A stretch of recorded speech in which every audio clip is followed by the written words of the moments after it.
Satnam. I'm still in the yoga space in Norwood. We just finished a class.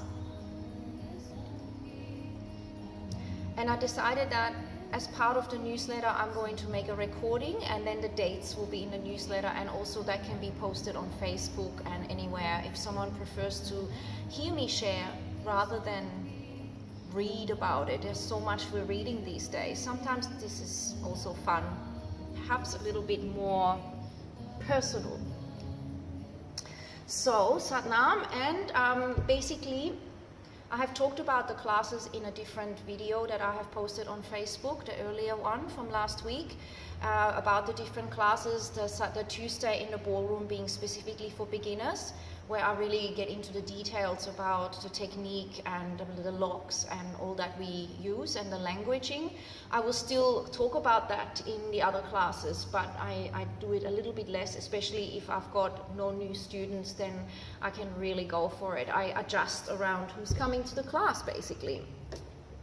So I just wanted to mention that, the theme of February is still the heart chakra and love, with Valentine's having been around and can trigger people, and just also the theme of love is always essential. The heart center is the most powerful center. It really is something amazing to keep developing and to really come from that integrated heart, the heart that is connected to the earth, that is connected to divinity inside you most of all, and really how we can connect with that through the breath, through the kriyas, and through all the different ways in which we experience life. Actually, it's a very deep exploration, ultimately leading to divine love and the love of the divine, from which really the worldly things flower and flourish in the most beautiful way, and really honoring that as well. That is a journey onto itself, and basically I teach what I experience and know through Kundalini Yoga, and I also combine sometimes little things that are hypnotic meditation, which is what Kundalini Yoga has within it, and also contemplation. So for example, I'm going to be running a workshop coming up, and that workshop, the date should be somewhere findable in my newsletter, will be, the session will be about how your mind works, and the yogis have really gone deep into that, and how it is that we sabotage ourselves and how that can change specifically. So I will be teaching you tips, and I will go further with that, not just using yoga, but yoga which has now also been translated in essence into neuro-linguistic programming and hypnosis. It all really is within the yogic texts, but I'm going to frame it into a more neuro-linguistic programming and hypnotic kind of context, because people really relate to that. So I'm going to share with you a lot of details about that to empower you. So you need to bring a notepad and pen along for that, or I'll probably provide some of that as well. Then we will also make some aromatherapy products so that you can use them, learn about the oils. Really, using aromatherapy is about reducing toxicity in your life and also using that positive vibration to uplift your spirit. And it's great. I've been using aromatherapy for like almost 30 years now, and it's just such a beautiful way to live, to have by your side. And I have found a company that is really, really pure, and it really gives back to the community that grows the aromatherapy products. And I love it. You can even go to those countries where your oils are grown and visit and help out, and it's really profound and pure and really heart-centered. I cannot affiliate with anything unless it is heart-centered. It's like an allergy to me. I just can't do it. When I feel that something isn't really in the heart and in truth and oneness from a place, and when other things come into it like ego and greed, I just get put off, and that's why it's taken me so long to actually recommend a certain product. There's another person that I know in Australia. She's in South Australia. That's a lady that I can connect you with. She also does her own oils, and they are amazing as well, and I will tell you about those in the workshop too. So we will have that. We'll make a scrub, which is really fantastic for the circulation of the skin. The oils in it, the sea salts are awesome as well for many, many reasons. I'll share all about that in the workshop. Total 100% benefit. And then we'll also do an aura spray, and both of those are for you to take home. I'm also going to be doing a workshop on how to use the oils for cleaning and for keeping your house toxin free and clean and smelling good and vibrating high, and that's going to be really, really fun. So I'm going to announce that as well. So look for those dates, and other than that, I'm going to do a special class, forest bathing yoga or wild yoga or forest nature yoga in a castle in the hills. There's a person who very, very kindly has suggested that I can use their space that they've created for this, and I'm really looking forward to that. So I am going to put a date for that as well in the newsletter, and that will be really special, really amazing, and I'm a big fan of that kind of thing and exploring spaces and environment within the yoga experience. Other than that, remember that you are amazing and trust your own inner self, your inner knowing above all. This is a real era of a lot of information, a lot of people claiming things. The truth is, it's all within you.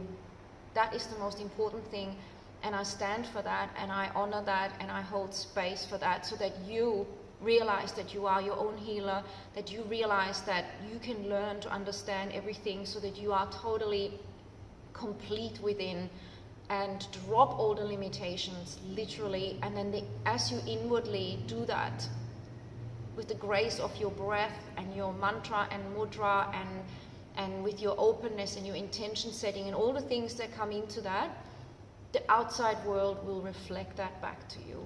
So this is the direct path. And yeah, so since India, a lot of things have changed for me in the Himalayas. A lot of things have crystallized a lot for me, and they are going to come up for me as well to be sharing.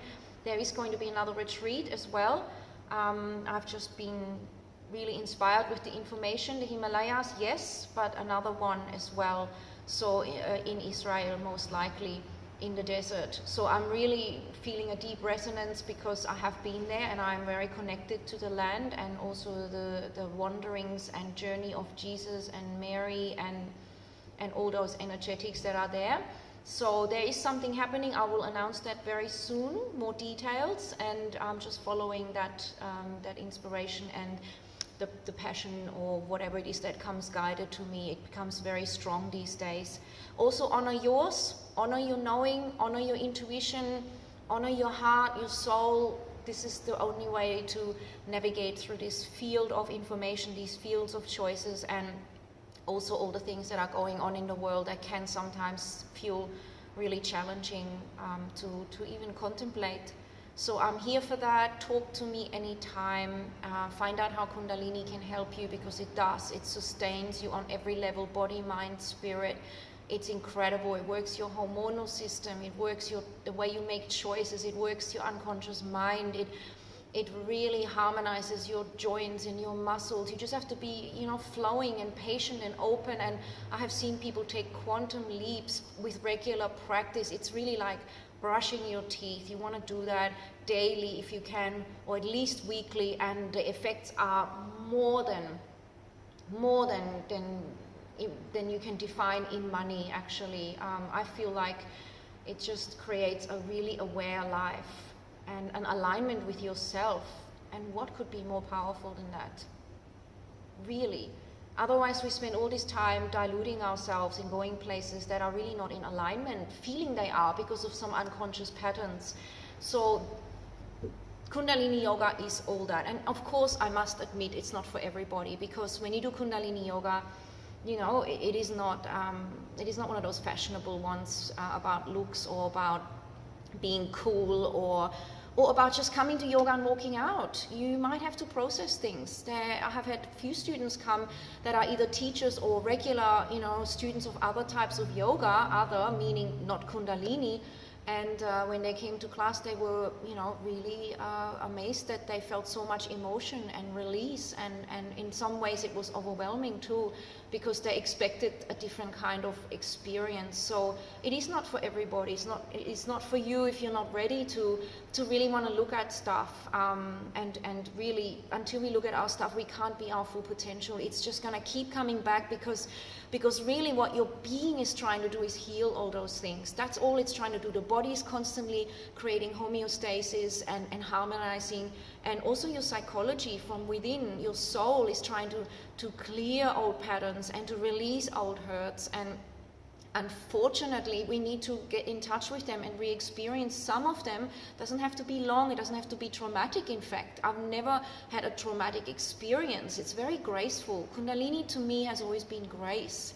You know, if I had to process for a day, it would be the day when, you know, someone was there visiting and wanting to cook suddenly for my kids. And I would have still cooked or something, but someone was there and just wanted to do it, or one of my kids wanted to do it or something, and everyone was in a fantastic space. So there was absolute harmony in the house, and I could just rest in bed and meditate and have a long bath and all these kinds of things. So I found it to be extremely graceful for me anyway, and for a lot of students. But, you know, that depends on your attitude, and if you're able to flow with things as well, if you're able to really hear the message of the Kundalini itself.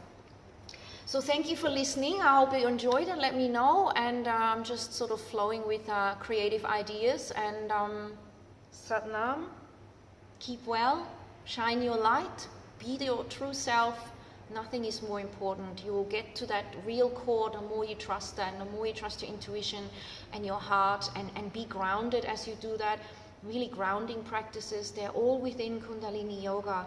Remember that if someone gives you energy, or if you are suddenly having a change, or someone is working with you in therapy, these things are more temporary because the whole being hasn't been integrated. It's just makes sense. It's like if someone gives you a blessing, that's great, and you in that moment feel it, but how do you keep it integrated? How do you keep it there so that you are experiencing that not just for a day or a week, but it's an integration into your life. It affects everything. Kundalini Yoga really does that, honestly. It just works every aspect. So wherever you're going, all of you is going there. All of you, not just a temporary blast of energy or temporary awareness. And it will constantly work all those dimensions so that you are flowering from that place, bit by bit and gracefully. Not overnight. It's not a quick fix. It's really a dedication to your truth, to who you are. This is me speaking from my heart. Some people might argue against this. You are so welcome to follow your own path. I really know that everyone has their own path. I can only share mine. I can only share my truth and my alignment, and this is what it is. So keep well, ask me questions, and all the best. Sat Nam.